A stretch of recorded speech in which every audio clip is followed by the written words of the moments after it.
الحمد لله الواحد القهار غافر الذنب وقابل التوبة شديد العقاب المتفرد بالبقاء والدوام والمتفضل على عباده بالإحسان والإنعام أحمده حمد من قال ربي الله ثم استقام الصلاة والسلام على رسوله المصطفى الذي بلغ الرسالة وأدى الأمانة ونصح الأمة وجاهد في الله حق جهاده وعلى آله وصحبه أجمعين أما بعد فإن خير الكلام كلام الله وخير السنن سنن محمد مصطفى صلى الله عليه وسلم وشر الأمور محدثاتها وكل محدثة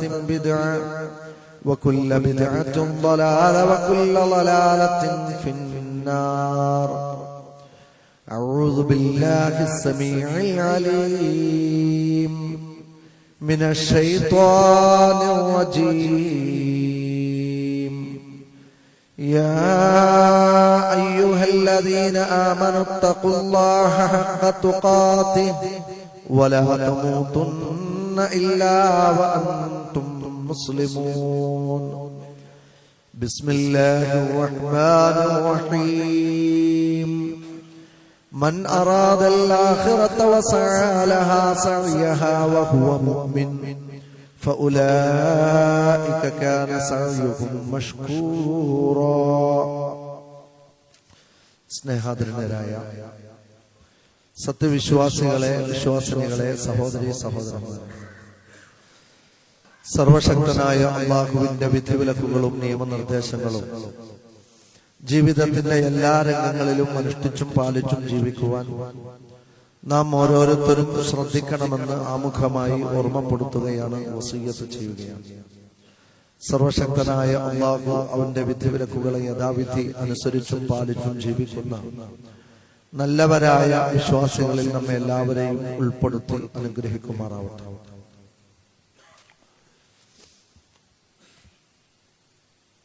അള്ളാഹുവിന്റെ അടുത്ത് ഒരു മനുഷ്യൻ ഉന്നതനും ഉത്കൃഷ്ടനുമാകുന്നത് അയാളുടെ ജനനവും മരണവും പരിഗണിച്ചല്ല, മറിച്ച് അയാളുടെ കർമ്മങ്ങളെ പരിഗണിച്ചാണ്. ഇന്ന അക്രമക്കും ഇൻദല്ലാഹി അത്ഖാക്കും, നിങ്ങളിൽ ഏറ്റവും ആദരണീയർ അള്ളാഹുവിന്റെ അടുത്ത് ഏറ്റവും ഭക്തിയോടുകൂടി ജീവിക്കുന്നവരാകുന്നു എന്നുള്ളതാണ്. ഇന്ന കുടുംബത്തിൽ ജനിച്ചതുകൊണ്ട് അയാൾ മഹാനാണ്, ഇന്ന സാഹചര്യത്തിൽ മരണപ്പെട്ടതുകൊണ്ട് അയാൾ മഹത്വമുള്ള ആളാണ് എന്നതിനപ്പുറത്ത്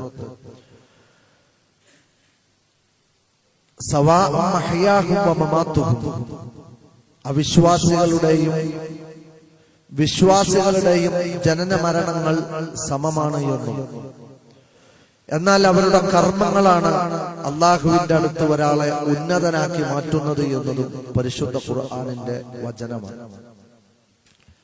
ഇവിടെ അള്ളാഹുവിന്റെ കോടതിയിൽ രക്ഷപ്പെടുന്നതും സ്വർഗം ലഭിക്കുന്നതും വിചാരണ എളുപ്പമാകുന്നതും മീസാനിൽ കനം തൂങ്ങുന്നതുമൊക്കെ അമലുകളെ പരിഗണിച്ച. അതുകൊണ്ട് വിശ്വാസികൾക്ക് ജനന മരണങ്ങൾക്കിടയിലുള്ള ഈ സമയം അനുവദിക്കപ്പെട്ടിട്ടുള്ളത് കർമ്മങ്ങൾക്ക് വേണ്ടിയാണ്. ഇന്ന സഅയക്കും ലശത്ത, നിങ്ങളുടെ പ്രയത്നവും അധ്വാനവും വ്യത്യസ്തമാണ്. എല്ലാവരും ഒരേപോലെ കർമ്മനൈരന്തര്യത്തിന്റെ സക്രിയ സാന്നിധ്യങ്ങളല്ല, മറിച്ച് ഉദാസീനതയും നിഷ്ക്രിയത്വവും അലസതയും മടിയും ഈമാനിന്റെയും ഇഖ്ലാസിന്റെയും തൗഫീഖിന്റെയും ഒക്കെ ഏറ്റക്കുറച്ചിലുകൾ നമുക്ക് കാണുവാൻ സാധിക്കും. ഇവിടെ ഏറ്റവും നല്ല സൽക്കർമ്മങ്ങൾ ചെയ്യുക എന്നതാണ് വിശ്വാസികളുടെ മേൽ ബാധ്യതപ്പെട്ടത്. മനുഷ്യരുടെ കൂട്ടത്തിൽ ളാലിമുൻ ലിനഫ്സിഹി, തന്നോട് തന്നെ അക്രമം പ്രവർത്തിച്ച് തന്റെ കാര്യത്തിൽ യാതൊരു ഉത്തരവാദിത്വവുമില്ലാതെ പരലോകത്ത് തന്നെ പ്രതിയാക്കി ജീവിക്കുന്ന ആളുകളുണ്ട്. വമിൻഹും മുഖ്തസിദുൻ, എല്ലാം ഒരു മിത ലെവലിൽ കൊണ്ടുപോകുന്ന ആളുകളുണ്ട്. എന്നാൽ സാബിഖുൻ ബിൽ ഖൈറാത്ത്, നന്മയിൽ അതിവേഗതയിൽ കുതിച്ചു പാഞ്ഞ് മുന്നേറുന്ന ആളുകളുമുണ്ട്.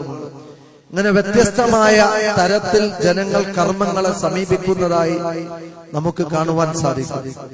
എന്നാൽ ആരാണോ പരലോകം ലക്ഷ്യം വെച്ച് പരലോകത്തിന് വേണ്ടി പറയപ്പെട്ടിട്ടുള്ള കർമ്മങ്ങൾ ചെയ്ത് ജീവിക്കുന്നത്, അവരുടെ കർമ്മങ്ങളെ നന്ദിയോടുകൂടി സ്വീകരിക്കുമെന്ന് അല്ലാഹു ഖുർആനിലൂടെ അറിയിക്കുന്നു.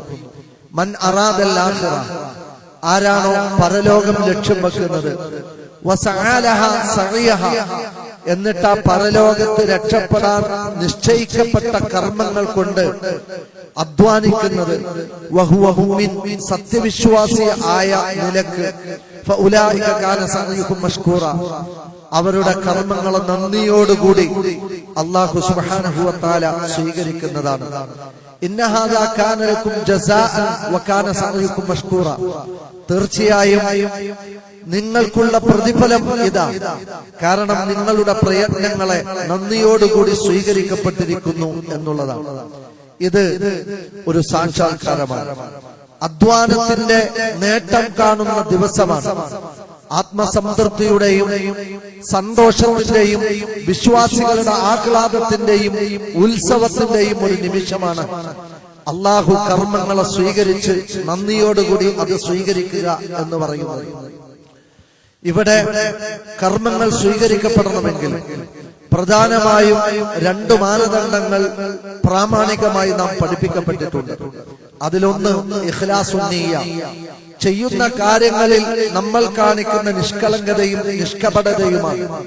അള്ളാഹുവിന്റെ പ്രതിഫലം മാത്രം ആഗ്രഹിച്ചുകൊണ്ട് ഭൗതികമായ ഒരു താല്പര്യങ്ങളെയും ലാക്കാക്കാതെ മറ്റുള്ള ആളുകളുടെ പ്രശംസകൾക്ക് വേണ്ടിയോ ലോകമാന്യതയ്ക്ക് വേണ്ടിയോ ചെയ്യാതെ ആരും കാണാത്ത സാഹചര്യത്തിൽ പടച്ചറപ്പിന്റെ പ്രീതിയും പ്രതിഫലവും മാത്രം ആഗ്രഹിച്ച് ചെയ്യുന്ന കർമ്മങ്ങളാണ് അള്ളാഹുവിന്റെ അടുത്ത് സ്വീകരിക്കപ്പെടുക.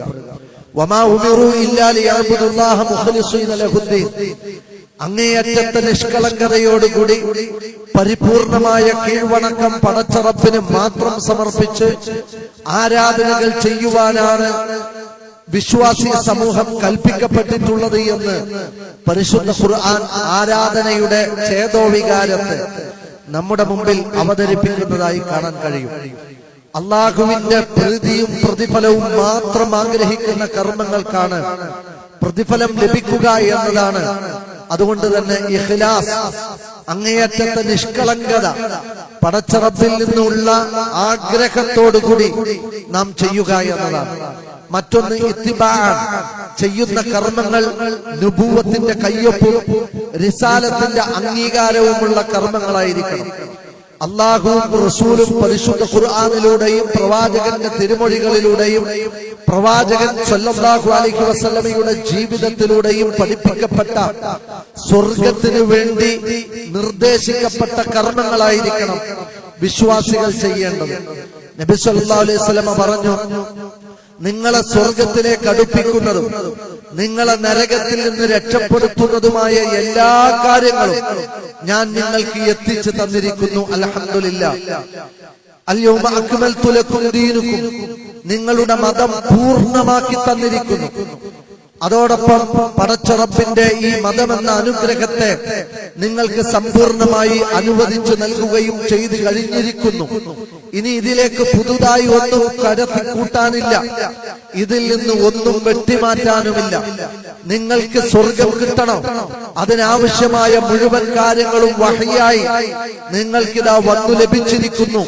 അതുകൊണ്ട് തന്നെ അള്ളാഹുവിന്റെ റസൂലിനെ കർമ്മങ്ങൾ ചെയ്യുന്നിടത്ത് ഫോളോ ചെയ്യുകയും അനുധാവനം ചെയ്യുകയും ചെയ്യൽ കർമ്മങ്ങളുടെ സ്വീകാര്യതയ്ക്ക് അനിവാര്യമാണ്. നിങ്ങളെ പടച്ചു പോറ്റുന്ന നിങ്ങളുടെ അള്ളാഹുവിനെ നിങ്ങൾക്ക് ഇഷ്ടമാണോ എങ്കിൽ ഫത്തബിഊനി, നിങ്ങൾ എന്നെ ഫോളോ ചെയ്യണം. എന്നെ പിൻപറ്റിക്കൊണ്ടായിരിക്കണം നിങ്ങളുടെ കർമ്മങ്ങൾ. ഇത്തബിഉ മാ ഉൻസില ഇലൈക്കും മിർ റബ്ബിക്കും, നിങ്ങളുടെ റബ്ബിൽ നിന്ന് നിങ്ങൾക്ക് അവതീർണമായി വന്നു കിട്ടിയതിന് അതേപോലെ ഫോളോ ചെയ്തുകൊണ്ട് നിങ്ങൾ ജീവിച്ചാൽ നിങ്ങൾക്ക് സ്വർഗമുണ്ട് എന്നതാണ് ഇസ്ലാമികമായ അധ്യാപനം. അതുകൊണ്ട് തന്നെ കർമ്മരംഗത്ത് നമുക്ക് മാതൃകയായിട്ടുള്ളത് അഷ്റഫുൽ ഖൽഖ് സ്വല്ലല്ലാഹു അലൈഹി വസല്ലമയുടെ ജീവിതമാണ്. അദ്ദേഹം എങ്ങനെ വിശ്വസിച്ചുവോ അതേപോലെ വിശ്വസിക്കുക, അദ്ദേഹം എങ്ങനെ ആരാധിച്ചുവോ അതുപോലെ അള്ളാഹുവിനെ ആരാധിക്കുക, അള്ളാഹുവിന്റെ റസൂല് അനുഷ്ഠാന മുറകൾ ഏതൊരു നിലക്ക് പഠിപ്പിച്ചു തന്നുവോ അതേപോലെ അനുഷ്ഠാന മുറകളെ മുന്നോട്ട് കൊണ്ടുപോവുക. നബി സല്ലല്ലാഹു അലൈഹി വസല്ലം നമസ്കരിച്ചതുപോലെ നമസ്കരിച്ച്, നോമ്പെടുത്തതുപോലെ നോമ്പെടുത്ത്, നബി സല്ലല്ലാഹു അലൈഹി വസല്ലം ഓരോ ദിനരാത്രങ്ങൾക്കും പവിത്രത കൽപ്പിച്ചതുപോലെ പവിത്രത കണ്ട് ആ സമയങ്ങളിലൊക്കെ കർമ്മങ്ങൾ കൊണ്ട് ഉയർന്ന് പ്രവർത്തിച്ച് ജീവിക്കുക എന്നതാണ് ഇത്തിബാഅ് എന്നതുകൊണ്ട് ഉദ്ദേശിക്കുന്നത്. നബി സല്ലല്ലാഹു അലൈഹി വസല്ലമയെ ഇഷ്ടപ്പെടുന്നവർ പ്രവാചക തിരുമേനി സല്ലല്ലാഹു അലൈഹി വസല്ലമയെ തങ്ങളുടെ കർമ്മ വിഷയത്തിൽ അനുഷ്ഠാന മുറകളിലൊക്കെ അതേപോലെ പിൻപറ്റണം. അതുകൊണ്ടാണ് നബി സല്ലല്ലാഹു അലൈഹി വസല്ലം പറഞ്ഞത്, സല്ലു, നിങ്ങൾ നമസ്കരിക്കുവിൻ, കമാ റഅയ്തുമൂനി ഉസല്ലി, ഞാൻ എങ്ങനെ നമസ്കരിച്ചുവോ അതേപോലെ നിങ്ങൾ നമസ്കരിക്കണം. നബി സല്ലല്ലാഹു അലൈഹി വസല്ലമയുടെ നമസ്കാരത്തിന്റെ പൂർണ്ണമായ രൂപം പ്രവാചകൻ സല്ലല്ലാഹു അലൈഹി വസല്ലമയുടെ ചര്യയിലൂടെ പഠിപ്പിക്കപ്പെട്ടിട്ടുണ്ട്. നിങ്ങൾ ഏതെങ്കിലും ഒരു കിതാബിനെ മാത്രം അടിസ്ഥാനമാക്കി നമസ്കരിക്കണം, ഏതെങ്കിലും ഒരു മദ്ഹബിൽ വന്നത് അടിസ്ഥാനത്തിൽ നിങ്ങൾ നമസ്കരിക്കണമെന്നതല്ല. മദ്ഹബിന്റെ ഇമാമുമാർ പോലും പഠിപ്പിച്ചത്, ഞങ്ങൾ പറഞ്ഞതിനപ്പുറത്ത് നിങ്ങൾക്ക് സ്വഹീഹായ പ്രവാചകന്റെ തിരുമൊഴികൾ വന്നുകിട്ടിയാൽ നിങ്ങൾ അതിനെ സ്വീകരിക്കുകയും ഞങ്ങളുടെ വാക്കിനെ മാറ്റിവെക്കുകയും ചെയ്യണം. ഇമാം മാലിക് റഹ്മത്തുള്ളാഹി അഷ്റഫുൽ ഖൽഖിന്റെ ഖബർ ചൂണ്ടി പറഞ്ഞു, ലോകത്ത് ആരുടെ വാക്കുകളിലും തള്ളേണ്ടതും കൊള്ളേണ്ടതുമുണ്ട്, എന്നാൽ ഈ ഖബറിൽ കിടക്കുന്ന മനുഷ്യരുണ്ടല്ലോ, ലോകത്തിന്റെ ഗുരുനാഥനായ മനുഷ്യവർഗത്തിന്റെ വഴികാട്ടിയായ പ്രവാചക തിരുമേനി സല്ലല്ലാഹു അലൈഹി വസല്ലം, അദ്ദേഹത്തിന്റെ വാക്കുകളിലോ പ്രവർത്തനങ്ങളിലോ തള്ളേണ്ടതില്ല, എല്ലാം പൂർണ്ണമായി കൊള്ളേണ്ടതാണ്. അതുകൊണ്ട് റസൂൽ സല്ലല്ലാഹു അലൈഹി വസല്ലമയിൽ നിന്ന് വന്നു കിട്ടിയ മുഴുവൻ കാര്യങ്ങളെയും ചാണിന് ചാണായും മുഴത്തിന് മുഴമായും അതേപോലെ ഫോളോ ചെയ്യുക എന്നതാണ് വിശ്വാസികൾ പരലോകത്ത് കർമ്മങ്ങൾ സ്വീകരിക്കപ്പെടാൻ അവർ സ്വീകരിക്കേണ്ട മാനദണ്ഡം എന്നതാണ് ഇസ്ലാമികമായി അൽഹംദുലില്ലാഹ് നമ്മൾ പഠിപ്പിക്കപ്പെടുന്നത്. അതുകൊണ്ട് നമ്മുടെ റുകൂഅ്, നമ്മുടെ സുജൂദ്, നമ്മുടെ ഇഅ്തിദാലുകൾ, നമ്മുടെ അംഗചലനങ്ങൾ, നമ്മുടെ സകനാത്തുകൾ, നമ്മുടെ ഹറകാത്തുകൾ, നമ്മുടെ അദ്കാറുകൾ, അതെല്ലാം റസൂൽ സല്ലല്ലാഹു അലൈഹി വസല്ലം പഠിപ്പിച്ചു തന്നത് പ്രകാരമാണോ എന്ന് പരിശോധിക്കാൻ നമുക്ക് ബാധ്യതയുണ്ട് എന്നതാണ് നാം ഇവിടെ പരലോകത്ത് കർമ്മങ്ങളെ സ്വീകരിക്കപ്പെടുന്ന വിഷയത്തിൽ മാനദണ്ഡമാക്കേണ്ടത്. അതോടൊപ്പം തന്നെ ആ കർമ്മങ്ങൾ നിർവഹിക്കുമ്പോൾ ഏറ്റവും കണിശമായി പെർഫെക്ഷൻ ലെവലിൽ അത് നിർവഹിച്ചിരിക്കണം എന്നതാണ് റസൂൽ സല്ലല്ലാഹു അലൈഹി വസല്ലമയുടെ കൽപ്പന. എന്തായാലും ഉളുവെടുക്കുന്നുവെങ്കിൽ അതിനെ സമ്പൂർണമായി ഉളുവെടുത്ത് സമ്പൂർണമാക്കി ഏറ്റവും നല്ല രൂപത്തിൽ ഉളുവെടുക്കണം. നമസ്കരിക്കുന്നുവെങ്കിൽ അത് ഏറ്റവും നല്ല രൂപത്തിൽ അല്ലാഹു സ്വീകരിക്കുന്ന തരത്തിൽ നമസ്കാരം പൂർണ്ണമാക്കണം. അതുകൊണ്ട് തന്നെ റസൂൽ സല്ലല്ലാഹു അലൈഹി വസല്ലം പറഞ്ഞു, ഇന്നല്ലാഹ യുഹിബ്ബു അബ്ദ, ഒരടിമയെ അല്ലാഹുവിന് ഇഷ്ടമാണ്. എങ്ങനത്തെ അടിമ? ഇദാ അമില അമലൻ അൻ യുത്ഖിന, തന്റെ ഏറ്റവും നല്ല രൂപത്തിൽ റസൂൽ സല്ലല്ലാഹു അലൈഹി വസല്ലം പഠിപ്പിച്ചതുപോലെ ഒരാൾ അമല് ചെയ്യുന്നുവെങ്കിൽ ആ അമല് ചെയ്യുന്ന പ്രവർത്തി ചെയ്യുന്ന വ്യക്തിയെ, അടിമയെ അല്ലാഹു സുബ്ഹാനഹു വ തആല ഇഷ്ടപ്പെടുന്നു എന്നതാണ്. അതുകൊണ്ട് പൂർണ്ണമായും നമ്മുടെ അംഗചലനങ്ങളെ ഭക്തി സാന്ദ്രമായി, നമ്മുടെ നോമ്പുകളെ ഭക്തി പൂർണ്ണമായി ഒന്ന് നിർവഹിച്ച് പൂർത്തീകരിക്കുക എന്നത് പരലോകത്തെ അമലുകൾ സ്വീകരിക്കപ്പെടാൻ മാനദണ്ഡമാണ്. അതോടൊപ്പം ചെയ്യുന്ന കർമ്മങ്ങൾക്ക് അല്ലാഹുവേ നീ പ്രതിഫലം തരണേ, ഇതിനെ നീ സ്വീകരിക്കണേ എന്ന പ്രാർത്ഥനയോടുകൂടി ഒരു വിശ്വാസി തന്റെ കർമ്മങ്ങൾ ചെയ്യുമ്പോഴാണ് അല്ലാഹുവിന്റെ അടുത്ത് അമലുകൾ സ്വീകരിക്കപ്പെടുക എന്നതും ഇതിൽ മാനദണ്ഡമാണ്. അതോടൊപ്പം താൻ ചെയ്യുന്ന കർമ്മങ്ങൾ ബിദ്അത്തല്ല, പുത്തനാചാരമല്ല, കടത്തിക്കൂട്ടിയതല്ല, കള്ളനാണയമല്ല എന്ന് ഉറപ്പുവരുത്താനുള്ള ബാധ്യതയും വിശ്വാസി സമൂഹത്തിനുണ്ട്. അതുകൊണ്ടാണ് നിങ്ങൾ മതം സ്വീകരിക്കുമ്പോൾ ആരിൽ നിന്ന് മതം സ്വീകരിക്കുന്നു എന്ന് ഉറപ്പുവരുത്തണം എന്ന് നബി സല്ലല്ലാഹു അലൈഹി വസല്ലമ പറഞ്ഞത്. ഫൽയൻദുർ, അവൻ നോക്കട്ടെ, ബിമയുഖാലിൽ, ആരുമായി സഹവർത്തിക്കുന്നു, ആരുടെ പാർശ്വവർത്തിയായി നടക്കുന്നു എന്നത് അവൻ പരിഗണിക്കണം. അമ്മൻ തഅഖുദൂന ദീനക്കും, നിങ്ങളുടെ ദീന് ആരിൽ നിന്ന് സ്വീകരിക്കുന്നു എന്ന് നിങ്ങൾ ഉറപ്പുവരുത്തണം എന്ന് ഇസ്ലാം പഠിപ്പിക്കാനുള്ള കാരണം, എല്ലാ പണ്ഡിതന്മാരെയും ഇസ്ലാം അംഗീകരിച്ചിട്ടില്ല. പണ്ഡിതന്മാരിൽ അല്ലാഹു സുബ്ഹാനഹു വ തആല പ്രശംസിച്ചവർ ഇന്നമാ യഖ്ഷല്ലാഹ മിൻ ഇബാദിഹി അൽ ഉലമാ, അല്ലാഹുവിനെ അങ്ങേയറ്റം ഭയപ്പെടുന്ന പണ്ഡിതന്മാർ, പടച്ച റബ്ബിനെ പേടിക്കുന്ന പണ്ഡിതന്മാർ, ആ പണ്ഡിതന്മാരിൽ നിന്ന് ദീന് സ്വീകരിക്കണം. ശർറുന്നാസി തഹ്ത അദീമിസ് സമാ അൽ ഉലമാ, ഭൗമോപരിതലത്തിൽ ആകാശമേലാപ്പിന്റെ ചുവട്ടിലെ ഏറ്റവും വൃത്തികെട്ട സമൂഹം പണ്ഡിതന്മാരാണ് എന്നും നബി സല്ലല്ലാഹു അലൈഹി വസല്ലമ ചില പണ്ഡിതന്മാരെ കുറിച്ച് ജാഗ്രതാ നിർദ്ദേശം നൽകിയിട്ടുണ്ട്.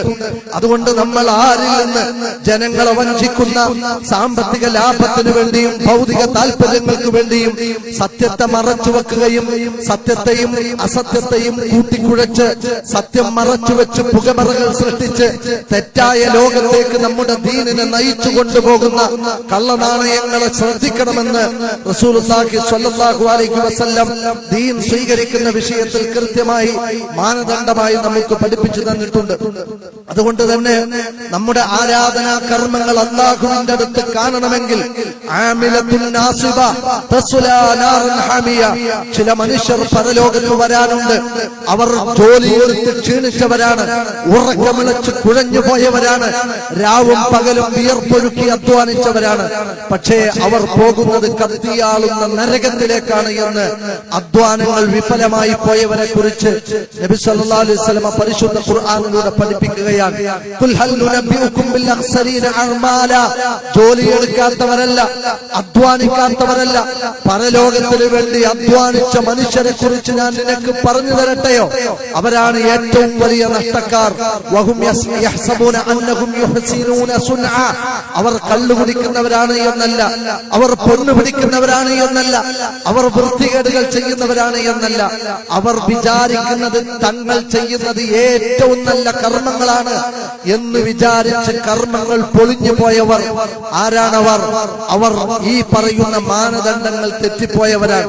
നബി സല്ലല്ലാഹു അലൈഹി വസല്ലം പറഞ്ഞു, അലൈക്കും ബിസുന്നതി, നിങ്ങൾ പരലോകത്തിന് വേണ്ടി അധ്വാനിക്കുമ്പോൾ മുറുകെ പിടിക്കേണ്ടത് എന്റെ ചര്യകളെയാണ്, എന്റെ സുന്നത്തിനെയാണ്. വസുന്നത്തുൽ ഖുലഫാഇർ റാഷിദീനിൽ മഹ്ദിയീൻ, സച്ചരിതരും സന്മാർഗികളുമായ ഖുലഫാഉർ റാഷിദീങ്ങളുടെയും സൽക്കർമ്മങ്ങളെ നിങ്ങൾ സ്വീകരിക്കണം. കാരണം എന്റെ കർമ്മങ്ങളുടെ പകർത്തു പുസ്തകങ്ങളാണ് എന്റെ അനുചരന്മാർ. അതുകൊണ്ട് അവരുടെ അമലുകളിലേക്ക് നിങ്ങൾ നോക്കണം, എന്റെയും അമലുകളെയും നിങ്ങൾ നോക്കണം. അള്ളു അലൈക ബിന്നവാജിദ്, നിങ്ങളുടെ അണപ്പല്ലുകൊണ്ട് എന്റെ സുന്നത്തുകളെ കടിച്ചു പിടിക്കണം. സുന്നത്തുകളെ വലിച്ചെറിയുകയല്ല, സുന്നത്തുകളെ വിട്ടുകൊടുക്കുകയല്ല. നിങ്ങളുടെ പല്ലിന്റെ കൂട്ടത്തിലെ ഏറ്റവും ബലിഷ്ഠമായ പല്ലായ അണപ്പല്ലുകൊണ്ട് കടിച്ചു പിടിക്കണം എന്റെ സുന്നത്തുകളെ. ഞാൻ എന്താണോ നിങ്ങളോട് ഓരോ കാര്യങ്ങളും, നമസ്കരിക്കുന്നിടത്ത്, ഒളുവെടുക്കുന്നിടത്ത്, നോമ്പെടുക്കുന്നിടത്ത്, വസ്ത്രം ധരിക്കുന്നിടത്ത്, സാമ്പത്തിക ക്രയവിക്രയങ്ങളിൽ ഏർപ്പെടുന്നിടത്ത്, രാഷ്ട്രീയ രംഗങ്ങളിൽ നിങ്ങൾ ഇടപെടുന്നിടത്ത്, വൈയക്തിക ബന്ധങ്ങളിൽ, സാമൂഹിക ബന്ധങ്ങളിൽ, കുടുംബ ബന്ധങ്ങളിൽ, വൈവാഹിക ജീവിതങ്ങളിൽ, ജീവിതത്തിന്റെ നിഖില മേഖലകളിലും എന്റെ സുന്നത്ത് നിങ്ങൾക്ക് പഠിപ്പിക്കപ്പെട്ടിട്ടുണ്ട്. ആ സുന്നത്തിനെ അണപ്പല്ലുകൊണ്ട് കടിച്ചു പിടിച്ച് വിടാതെ സൂക്ഷിക്കണമെന്നാണ് റസൂൽ സല്ലല്ലാഹു അലൈഹി വസല്ലം പറഞ്ഞത്. മാത്രവുമല്ല, ഇങ്ങനെ കർമ്മങ്ങൾ ചെയ്യുമ്പോൾ നബി സല്ലല്ലാഹു അലൈഹി വസല്ലം പഠിപ്പിക്കാത്തതിനപ്പുറത്തേക്ക് കടന്നു ചെയ്യരുത് നിങ്ങൾ. വലാ യാ അയ്യുഹല്ലദീന ആമനു, പരിശുദ്ധ ഖുർആനിലൂടെ അല്ലാഹു പറഞ്ഞു, അല്ലയോ സത്യവിശ്വാസികളെ, ലാ തുഖദ്ദിമു ബൈന യദയില്ലാഹി വറസൂലിഹി, അല്ലാഹുവിനെയും അല്ലാഹുവിന്റെ റസൂലിനെയും മുൻകടന്ന് നിങ്ങൾ ഒന്നും ചെയ്യരുത്. നിങ്ങൾക്കായി കൽപ്പിക്കപ്പെട്ടിട്ടുള്ള കാര്യങ്ങൾ തന്നെയുണ്ട്, അത് നിങ്ങൾ ചെയ്താൽ മതി. അത് ചെയ്താൽ തന്നെ നിങ്ങൾക്ക് സ്വർഗത്തിലെത്താവുന്ന വിഭവങ്ങൾ അതിലുണ്ട്. ഇവിടെ ഒരു പവിത്ര മാസം പിറന്നിരിക്കുകയാണ്. റജബ് മാസം ഇസ്ലാം പവിത്രമായി കണ്ട അശ്ഹുറുൽ ഹുറും, ഏറ്റവും പവിത്രമായ മാസങ്ങളിൽപ്പെട്ട ഒരു മാസമാണ് റജബ് മാസം എന്നത് പരിശുദ്ധ ഖുർആൻ സ്പഷ്ടീകരിച്ച ഒരു കാര്യമാണ്. ആ റജബ് മാസത്തിലേക്ക് പ്രവേശിക്കുമ്പോൾ നമ്മുടെ സമൂഹത്തിൽ ചില പുരോഹിതന്മാർ അള്ളാഹുവോ അള്ളാഹുവിന്റെ റസൂലോ പഠിപ്പിക്കാത്ത തരത്തിലുള്ള നോമ്പും നമസ്കാരവും അനുഷ്ഠാന കർമ്മങ്ങളും ഒരു സമൂഹത്തെ കൊണ്ട് ചെയ്യിപ്പിക്കുന്നത് നമുക്ക് കാണുവാൻ സാധിക്കും. എന്താണ് റജബ് മാസത്തിന്റെ മഹത്വം? അത് യുദ്ധം നിഷിദ്ധമാക്കപ്പെട്ട മാസമാണ്. അത് പാപം നിഷിദ്ധമാക്കപ്പെട്ട മാസമാണ്. ഫലാ തുളിമു ഫീഹിന്ന അൻഫുസകും, നിങ്ങൾ നിങ്ങളോടോ ജനങ്ങളോടോ പടച്ചറപ്പിനോടോ ഒരു ദുൽമും പ്രവർത്തിക്കരുത് എന്ന് അള്ളാഹു പാപവും അതേപോലെ അക്രമവും അനീതിയും പാടില്ല എന്ന് പറഞ്ഞ പവിത്രമാക്കപ്പെട്ട മാസമാണ്. ദുൽമ് എന്ന് പറയുന്നത് പടച്ചറപ്പിനോട് ചെയ്യുന്നവരുണ്ട്. അള്ളാഹു കൽപ്പിച്ച കാര്യങ്ങളെ ഉപേക്ഷിച്ചുകൊണ്ട് അള്ളാഹുവിന്റെ ഏകത്വത്തെ സമ്മതിക്കാതെ അള്ളാഹുവിൽ പങ്കു ചേർത്ത് ജീവിക്കുന്നവർ അള്ളാഹുവിനോട് അക്രമം പ്രവർത്തിക്കുന്നവരാണ്. സഹജീവികളെയും കീഴുദ്യോഗസ്ഥരെയും അതേപോലെ തൊഴിലാളികളെയും കുടുംബത്തിലുള്ളവരെയും ആശ്രിതരെയും ഉപദ്രവിക്കുന്ന മനുഷ്യരെ നമുക്ക് കാണുവാൻ സാധിക്കും. സമൂഹത്തിലുള്ള ഒരു മനുഷ്യർക്ക് നേരെയും നിങ്ങളുടെ നാവോ നിങ്ങളുടെ കൈകളോ നിങ്ങളുടെ അതിക്രമ പ്രവർത്തനങ്ങളോ ചെയ്യാൻ പാടില്ല എന്ന് പ്രത്യേകമായി വിലക്കിയ പവിത്രമാക്കപ്പെട്ട മാസമാണ് റജബ് മാസം എന്ന് പറയുന്നത്. അതോടൊപ്പം സ്വന്തത്തെ പരലോകത്ത് പ്രതിയാക്കുന്ന രീതിയിൽ പാപങ്ങളിലേക്ക് കൊണ്ടുപോയി ദുൽമ പ്രവർത്തിക്കരുത് എന്നും സ്വന്തത്തിന്റെ വിഷയത്തിൽ അള്ളാഹു ഓർമ്മപ്പെടുത്തിയ സുദിനമാണ് റജബ് മാസം എന്ന് പറയുന്നത്. എന്നാൽ ഇമാം നവവിയും ഇമാം ഇബ്നു ഹജർ അൽ അസ്ഖലാനി റഹ്മഹുള്ളയും ഒക്കെ ഹദീസുകളെ വിശദീകരിച്ചുകൊണ്ട് പഠിപ്പിച്ചതുപോലെ പ്രത്യേകമായി റജബ് മാസത്തിൽ ഇതര മാസങ്ങളെ അപേക്ഷിച്ച് എന്തെങ്കിലും ഒരു പ്രത്യേക സുന്നത്ത് നബി സല്ലല്ലാഹു അലൈഹി വസല്ലമ പഠിപ്പിച്ചതായി നമുക്ക് കാണുവാൻ സാധിക്കുകയില്ല എന്നതാണ് ഇതുമായി ബന്ധപ്പെട്ട് നാം മനസ്സിലാക്കേണ്ടത്. ഇവിടെ റജബ് വന്നു കഴിഞ്ഞാൽ മിഅ്റാജ്, ഇസ്രാ മിഅ്റാജ് എന്ന് പറയുന്ന രണ്ട് മുഅ്ജിസത്തുകൾ റസൂൽ സല്ലല്ലാഹു അലൈഹി വസല്ലമയുടെ ജീവിതത്തിൽ സംഭവിച്ചതുകൊണ്ട് ആ രാവിൽ നിന്ന് നമസ്കരിക്കുകയും അതിന്റെ പകലിൽ നോമ്പെടുക്കുകയും ചെയ്യണമെന്ന് പറഞ്ഞ് മിഅ്റാജ് നോമ്പ് എന്ന് പറഞ്ഞൊരു പ്രത്യേകമായ നോമ്പ് സമൂഹത്തിൽ പുണ്യമെന്ന് കൽപ്പിച്ചുകൊണ്ട് നമ്മുടെ പുരോഹിതന്മാർ സമൂഹത്തിലെ പാവപ്പെട്ട ജനങ്ങളെ കൊണ്ട് ചെയ്യിപ്പിക്കുന്നതായി നമുക്ക് കാണാൻ സാധിക്കും. അള്ളാഹുവിന്റെ റസൂലോ സ്വഹാബത്തോ ഇങ്ങനെ ഒരു നോമ്പ് നോറ്റതായി ഒരു സ്വഹീഹായ ഹദീസിൽ പോലും നമുക്ക് കാണാൻ സാധിക്കില്ല. പരിശുദ്ധ ഖുർആനിന്റെ വചനത്തിൽ പോലും നമുക്ക് കാണാൻ സാധിക്കില്ല. അതുകൊണ്ട് തന്നെ ഇസ്രാ സംഭവിച്ചിട്ടുണ്ടോ? സംഭവിച്ചിട്ടുണ്ട്. മിഅ്റാജ് സംഭവിച്ചിട്ടുണ്ടോ? സംഭവിച്ചിട്ടുണ്ട്. അഷ്റഫുൽ ഖൽഖിനെയും കൊണ്ട് ബുറാഖ് എന്ന മൃഗത്തിൽ 7 വാനങ്ങൾക്ക് മുകളിലേക്ക് പടച്ചറപ്പിന്റെ സന്നിധിയിൽ ചെന്ന് നമസ്കാരമെന്ന ശ്രേഷ്ഠമായ ആരാധന നിയമമാക്കപ്പെട്ട മഹത്തായ സംഭവമാണ് മിഅ്റാജ് എന്ന് പറയുന്നത്.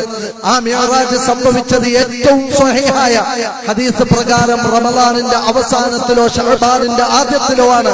അതല്ലാതെ റജബ് മാസത്തിലോ ആ റജബിന്റെ ഏതെങ്കിലും ഒരു ദിവസത്തിലോ അല്ല.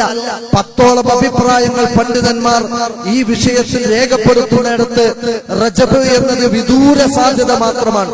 എന്നാൽ ഈ റജബ് മാസത്തിൽ ഒരു മിഅ്റാജ് നോമ്പുണ്ട് എന്ന് പറഞ്ഞ് ജനങ്ങളെ കൊണ്ട് അത്തരം ഒരു നോമ്പ് തോൽപ്പിക്കുന്നത് ഇസ്ലാമികമായി ബിദ്അത്താണ്. ബിദ്അത്ത് എന്ന് പറഞ്ഞാൽ അല്ലാഹു സുബ്ഹാനഹു വ തആല നരകത്തിലേക്ക് പോകുന്ന പാപമായി കുല്ല ബിദ്അത്തുൻ ദലാല വകുല്ല ദലാലത്തുൻ ഫിന്നാർ. എല്ലാ പുത്തനായി ഉണ്ടാക്കപ്പെടുന്ന ആചാരങ്ങളും അനുഷ്ഠാനങ്ങളും അത് വഴികേടാണ്. ആ വഴികേട് നരകത്തിലേക്കാണ് എന്നതാണ്. മറ്റൊന്ന് സ്വലാത്തുൽ റഗായിബ് എന്ന് പറയുന്ന ഒരു നമസ്കാരമാണ്. റജബ് മാസത്തിലെ ഏതെങ്കിലും ഒരു വെള്ളിയാഴ്ചയുടെ രാവിൽ ആ രാത്രി നിന്ന് 12 റക്അത്ത് നമസ്കരിക്കുക, അല്ലെങ്കിൽ റജബ് മാസത്തിൽ നമസ്കരിക്കുക എന്ന് പറയുന്ന ഒരു ആരാധന റസൂൽ സല്ലല്ലാഹു അലൈഹി വസല്ലമയിൽ നിന്ന് സ്വഹീഹായ പരമ്പരയോടുകൂടി ഉദ്ധരിക്കപ്പെട്ടതോ പഠിപ്പിക്കപ്പെട്ടതോ നബി തങ്ങൾ മാതൃക കാണിച്ചതോ അല്ല.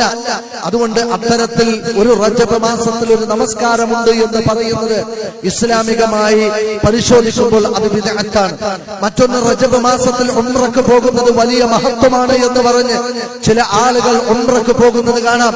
റജബ് മാസത്തിൽ മസ്ജിദുൻ നബവിയിൽ ചെല്ലുന്നത് പുണ്യമാണ്, അത് പ്രത്യേകം സുന്നത്താണ് എന്ന് പറഞ്ഞ് റജബ് മാസത്തിൽ മസ്ജിദുൻ നബവിയും റസൂലുള്ളാഹിയുടെ റൗളയും സിയാറത്ത് ചെയ്യാൻ പോകുന്ന ആളുകളെ കാണാം. നബി സല്ലല്ലാഹു അലൈഹി വസല്ലമയുടെ ഖബർ റജബ് മാസത്തിൽ സന്ദർശിക്കുന്നത് വലിയ പുണ്യകരമാണ് എന്ന വിശ്വാസവും സമൂഹത്തിൽ നിലനിൽക്കുന്നുണ്ട്. അതേപോലെ തന്നെ ഉദ്ഹിയ്യത്തുർ റജബിയ്യ, റജബ് മാസത്തിൽ ഒരു പ്രത്യേകമായ ബലികർമ്മം നിർവഹിച്ചുകൊണ്ട് പ്രതിഫലം നേടുന്നതും പുണ്യത്തിന്റെ ഭാഗമാണ് എന്ന് വിശ്വസിക്കുന്ന ആളുകളെ കാണാം. എന്നാൽ നബി സല്ലല്ലാഹു അലൈഹി വസല്ലം പറഞ്ഞു, ലാ ഫർഅ വലാ അതീറ.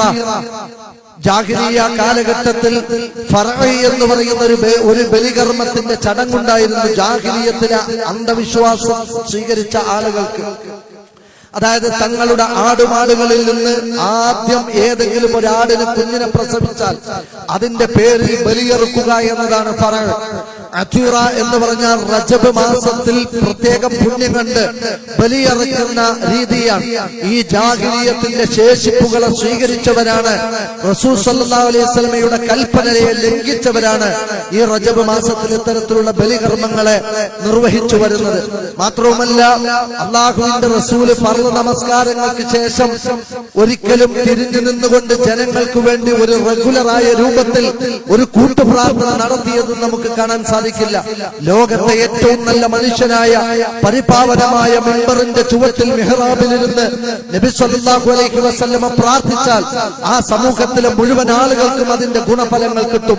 എന്നാൽ ഫർള് നമസ്കാരത്തിന്റെ ശേഷം നബി സല്ലല്ലാഹു അലൈഹി വസല്ലമ കൈകൾ ഉയർത്തി ഒരു റെഗുലർ സ്വഭാവത്തിൽ ഒരിക്കൽ പോലും ഇത്തരത്തിലൊരു പ്രാർത്ഥന നിർവഹിച്ചതായി മാതൃക കാണിച്ചതായി നമുക്ക് കാണാൻ കഴിയാത്തത് കൊണ്ട് തന്നെ ആ പ്രവർത്തനം തന്നെ ബിദ്അത്താണ്. അതിനു പുറമെ റജബ് പിറന്നു കഴിഞ്ഞാൽ അല്ലാഹുവേ ഞങ്ങൾക്ക് റമളാൻ എന്ന് പറഞ്ഞൊരു പ്രാർത്ഥന നിരന്തരമായി ചൊല്ലിപ്പോകുന്നതായി നമുക്ക് കാണാൻ സാധിക്കും. അങ്ങനെ അതൊരു പ്രത്യേകമായ പുണ്യമാണ് എന്ന് വിശ്വസിച്ച് നബി സല്ലല്ലാഹു അലൈഹി വസല്ലം മാതൃക കാണിക്കാത്ത തരത്തിൽ അത്തരം പ്രാർത്ഥിക്കുന്നതും ബിദ്അത്തിന്റെ ഗണത്തിലാണ് ഉൾപ്പെടുക എന്നത് ഈ വിഷയമായി നമ്മൾ മനസ്സിലാക്കേണ്ടതുണ്ട്. അതേപോലെ റജബുൻ ശഹ്റുല്ലാഹ്, ശഅബാൻ ശഹ്രി, റമളാൻ ശഹ്റു ഉമ്മത്തി എന്ന് നബി സല്ലല്ലാഹു അലൈഹി വസല്ലം പറഞ്ഞിട്ടുണ്ട് എന്ന് ഉത്തരവാദിത്തപ്പെട്ട ഒരു പണ്ഡിതൻ പ്രസംഗിക്കുകയും ജനങ്ങളെ ഉത്ബോധിപ്പിക്കുകയും ചെയ്ത് അള്ളാഹുവിന്റെ മാസമാണ് റജബ് എന്ന് പറഞ്ഞ് ഒരു ഹദീസ് ഉദ്ധരിക്കുന്നുണ്ട്. ഇത് ഷിയാക്കൾക്ക് എത്തിച്ചേർത്ത ഒരു ഹദീസ് മാത്രമാണ്, ഇസ്ലാമിന്റെ പേരിൽ മൗദൂആയി വന്ന ഒന്നാണ്. അത് വെച്ചിട്ടാണ് കേരളത്തിലെ മുസ്ലിം സമൂഹത്തെ ഇങ്ങനെ ഒരു ഹദീസ് പ്രവാചകനിൽ നിന്ന് വന്നിട്ടുണ്ട് എന്ന് പറഞ്ഞ് പഠിപ്പിക്കുന്നത്. ഞാൻ ഓർമ്മപ്പെടുത്തുന്നത്, നബി സല്ലല്ലാഹു അലൈഹി വസല്ലം പറഞ്ഞു, ആരെങ്കിലും എന്റെ പേരിൽ കളവ് പറഞ്ഞാൽ അവന്റെ സീറ്റ് റിക്രൂട്ട് ചെയ്യപ്പെട്ടത് കടുത്ത നരകത്തിലാണ് എന്നതാണ് നബി സല്ലല്ലാഹു അലൈഹി വസല്ലം പറഞ്ഞു എന്ന് പറഞ്ഞ് ഇത്തരം അന്ധവിശ്വാസങ്ങളെയും അനാചാരങ്ങളെയും അല്ലാഹുവോ റസൂലോ പഠിപ്പിക്കാത്ത കർമ്മങ്ങളെയും സമൂഹത്തിലേക്ക് ഇറക്കുമതി ചെയ്ത് ജനങ്ങളെ കൊണ്ട് ബിദ്അത്ത് ചെയ്യിപ്പിക്കുക എന്ന് പറയുന്നത് വൻ പാപമാണ് എന്നതാണ് ഇസ്ലാം നോക്കിക്കാണുന്നത്. അതുകൊണ്ട് തന്നെ നമ്മൾ ചെയ്യുന്ന കർമ്മങ്ങൾ അള്ളാഹുവിന്റെ അടുത്ത് സ്വീകരിക്കപ്പെടണമെങ്കിൽ എന്റെ റസൂൽ സല്ലല്ലാഹു അലൈഹി വസല്ലം കൃത്യമായി മാതൃക കാണിച്ച് പഠിപ്പിച്ചു തന്നതാണ് എന്ന് ഉറപ്പുവരുത്തേണ്ടത് നമ്മുടെയൊക്കെ ഉത്തരവാദിത്തമാണ്. അതല്ലാത്ത പക്ഷം ഈ കർമ്മങ്ങളൊക്കെ അസ്വീകാര്യമാണ് എന്നാണ് അള്ളാഹുവിന്റെ റസൂലിന്റെ തിരുമൊഴികളിൽ നിന്ന് നമുക്ക് പഠിക്കാൻ സാധിക്കുന്നത്. അല്ലാഹു സുബ്ഹാനഹു വ തആല കൃത്യമായ പ്രമാണങ്ങളെ നെഞ്ചേറ്റി പഠിച്ച് അതിനനുസരിച്ച് അമലുകളെ ക്രമീകരിക്കുന്ന നല്ല വിശ്വാസികളിൽ നമ്മെ എല്ലാവരെയും ഉൾപ്പെടുത്തി അനുഗ്രഹിക്കുമാറാവട്ടെ. അൽഹംദുലില്ലാഹ് الذي هدانا لهذا وما كنا لنهتدي لولا أن هدانا الله وصلى الله على خير خلقه محمد نبينا صلى الله عليه وآله وصحبه وسلم. സ്നേഹാദരനായ സത്യവിശ്വാസികളെ, വിശ്വാസികളെ, അല്ലാഹു സുബ്ഹാനഹു വ തആലയുടെ വിധിവിലക്കുകളും നിയമനിർദ്ദേശങ്ങളും അനുസരിച്ചും പാലിച്ചും ഓരോ കാലടിയും മുന്നോട്ട് വെക്കണമെന്ന് ഒരിക്കൽ കൂടി ഓർമ്മപ്പെടുത്തുകയാണ്, ഉണർത്തുകയാണ്. നബി സല്ലല്ലാഹു അലൈഹി വസല്ലം പറഞ്ഞു, ഇയ്യാക്കും, നിങ്ങൾ സൂക്ഷിക്കണം, വമുഹദസാത്തുൽ ഉമൂർ, മതകാര്യങ്ങളിൽ പുതുതായി കടത്തിക്കൂട്ടുന്നതിനും നിങ്ങൾ സൂക്ഷിക്കണം. ഫഇന്ന കുല്ല ബിദ്അത്തുൻ ളലാല. പുതുതായി കടത്തിക്കൂട്ടുന്ന എല്ലാ കർമ്മങ്ങളും അത് വഴികേടാണ്. വകുല്ല ളലാലത്തിൻ ഫിന്നാർ, എല്ലാ വഴികേടും നരകത്തിലേക്കാണ്. മറ്റൊരു ഹദീസ്, മൻ അമില അമലൻ, ആരെങ്കിലും ഒരു കർമ്മം നിർവഹിക്കുന്നു, ലൈസ അലൈഹി അംറുന, അങ്ങനെ ചെയ്യാൻ ഞാൻ കൽപ്പിച്ചിട്ടില്ല, ഫഹുവ റദ്ദുൻ, അത്തരം കർമ്മങ്ങളെ നിങ്ങൾ തള്ളിക്കളയണം എന്നതാണ്.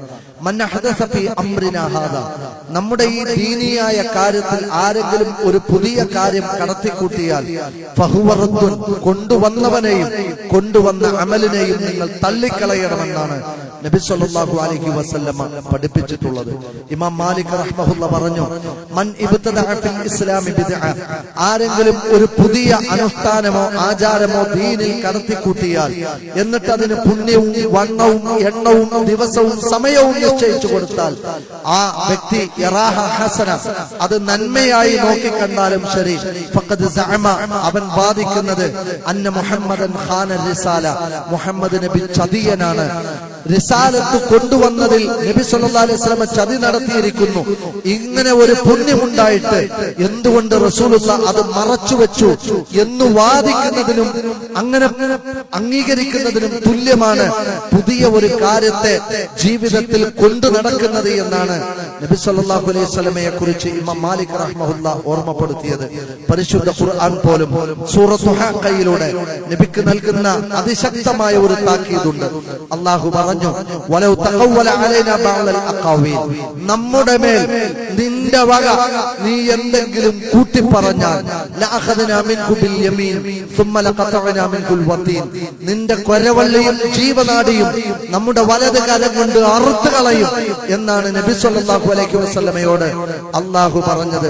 ശാരിഅ അല്ലാഹുവാണ്, മതനിയമങ്ങളും മതാനുഷ്ഠാനങ്ങളും നിയമമാക്കി തരാൻ അർഹതപ്പെട്ട ശാരിഅ അല്ലാഹു മാത്രമാണ്. ആ അല്ലാഹുവിന്റെ അധികാരത്തിലേക്ക് റസൂൽ സല്ലല്ലാഹു അലൈഹി വസല്ലമക്ക് പോലും കൈകടത്താനുള്ള അവകാശമില്ല. അല്ലാഹുവോട് ഒരു കാര്യത്തെ നന്മയായും പുണ്യമായും പഠിപ്പിക്കേണ്ടത്, അത് പഠിപ്പിക്കുന്നിടത്ത് റസൂലുള്ളാഹി സ്വല്ലല്ലാഹു അലൈഹി വസല്ലം ഏറ്റി പറഞ്ഞാൽ നബിയെ കൊന്നുകളയുമെന്നാണ് അല്ലാഹു ഖുർആനിലൂടെ താക്കീത് നൽകുന്നത്. മഹാനായ അബൂബക്കർ റളിയല്ലാഹു അൻഹു പറഞ്ഞു, അയ്യു സമാഇൻ തുളില്ലുനി വ അയ്യു അർളിൻ തുഖില്ലുനി ഇദാ ഖുൽതു അലല്ലാഹി മാ ലാ അഅലം, ഏത് ആകാശമാണ് എന്നെ ഏറ്റെടുക്കുക, ഏത് ഭൂമിയാണ് എനിക്ക് അഭയം നൽകുക, എന്റെ അല്ലാഹുവിന്റെ പേരിൽ ഞാൻ എന്തെങ്കിലും എന്റെ വക കൂട്ടിപ്പറഞ്ഞാൽ എന്ന് ലോകത്തെ ഏറ്റവും വലിയ ഔലിയായ അബൂബക്കർ റളിയല്ലാഹു അൻഹുവിന്റെ വാക്കുകളാണ്. അതുകൊണ്ട് ഇത് ഗൗരവപ്പെട്ട കാര്യമാണ്. രാവും പകലും സ്വർഗം ലക്ഷ്യം വെച്ച് കഠിനാധ്വാനം ചെയ്യുന്ന നമ്മുടെ അധ്വാനങ്ങൾ വിഫലമാവാതിരിക്കാൻ ഞാൻ ചെയ്യുന്ന കർമ്മങ്ങൾ നുബുവത്തിന്റെ കയ്യൊപ്പും റിസാലത്തിന്റെ അംഗീകാരവും ഉള്ളതാണോ എന്ന് ഉറപ്പുവരുത്താൻ നമുക്ക് ബാധ്യതയുണ്ട്. മഹാനായ ഇബ്നു മസ്ഊദ് റളിയല്ലാഹു അൻഹു റസൂലുള്ളാഹി സ്വല്ലല്ലാഹു അലൈഹി വസല്ലമയുടെ മരണശേഷം ഒരിക്കൽ ഒരു പള്ളിയിലേക്ക് കയറുകയുണ്ടായി. അവിടെ ചില ആളുകൾ വട്ടത്തിലിരിക്കുന്നുണ്ട്. ഓരോരുത്തരുടെയും കൈകളിൽ 100 കല്ലുകളുണ്ട്. അവർ എണ്ണം പിടിച്ച് വട്ടത്തിലിരുന്ന് ദിക്റ് ചൊല്ലുകയാണ്. സുബ്ഹാനല്ലാഹ് സുബ്ഹാനല്ലാഹ് സുബ്ഹാനല്ലാഹ്.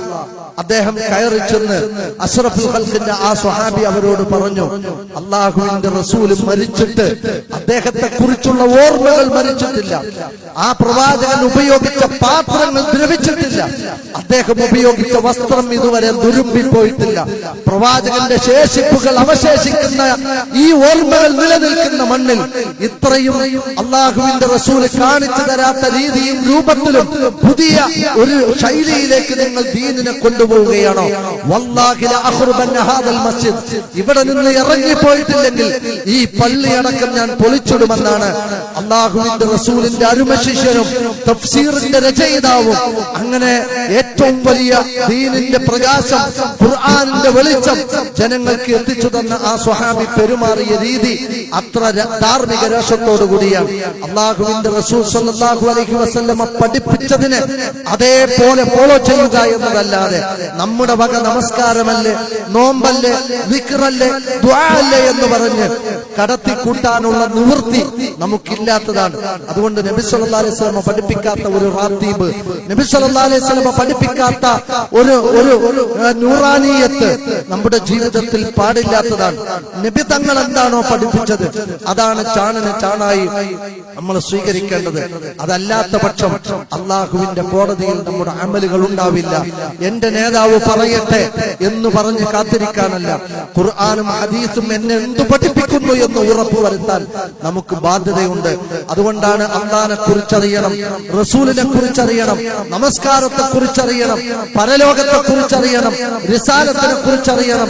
അത് നിർബന്ധമാണ് എന്ന് ഇസ്ലാം അനുശാസിക്കാനുള്ള കാരണം അല്ലാഹു സുബ്ഹാനഹു വ തആല ഈ രംഗത്ത് കൃത്യമായി പഠിച്ചു മനസ്സിലാക്കി ഓരോ ചുവടും മുന്നോട്ട് വെക്കാനുള്ള തൗഫീഖ് നമ്മെ എല്ലാം അനുഗ്രഹിക്കുമാറാവട്ടെ.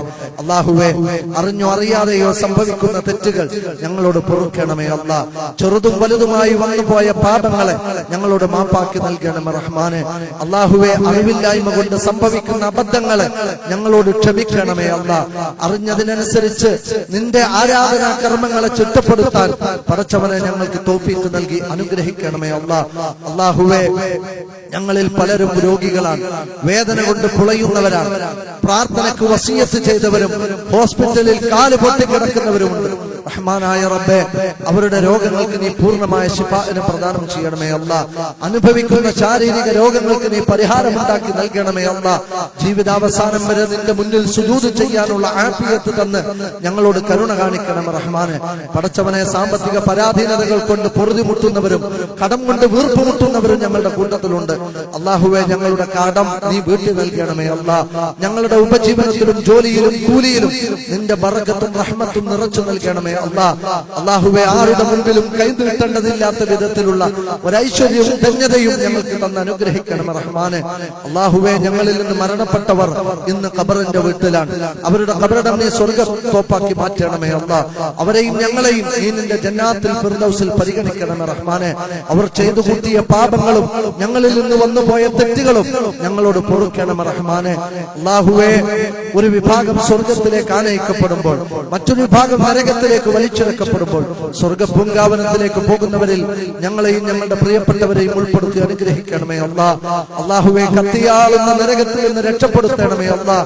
അമലുകൾ സ്വീകരിക്കപ്പെടുന്നവരുടെ കൂട്ടത്തിൽ ഞങ്ങളെ ഉൾപ്പെടുത്തണമേ അല്ലാഹ്. ഞങ്ങളുടെ അധ്വാനങ്ങൾ നാളെ പരലോകത്ത് വിഫലമാകുന്ന ദുരന്തത്തിൽ നിന്ന് ഞങ്ങളെ കാത്തുരക്ഷിക്കണമേ അല്ലാഹ്. അല്ലാഹുമ്മ ഗ്ഫിർ ലിൽ മുഅ്മിനീന വൽ മുഅ്മിനാത്ത് വൽ മുസ്ലിമീന വൽ മുസ്ലിമാത്ത് അൽ അഹ്യാഇ മിൻഹും വൽ അംവാത്ത്. റബ്ബനാ തഖബ്ബൽ മിന്നാ ദുആനാ ഇന്നക അൻത സമീഉൽ അലീം വതുബ് അലൈനാ ഇന്നക അൻത തവ്വാബുർ റഹീം. റബ്ബനാ ആതിനാ ഫിദ് ദുനിയാ ഹസന വഫിൽ ആഖിറതി ഹസനത വഖിനാ അദാബൻ നാർ. ആമീൻ ആമീൻ ബിറഹ്മതിക യാ അർഹമർ റഹീമീൻ.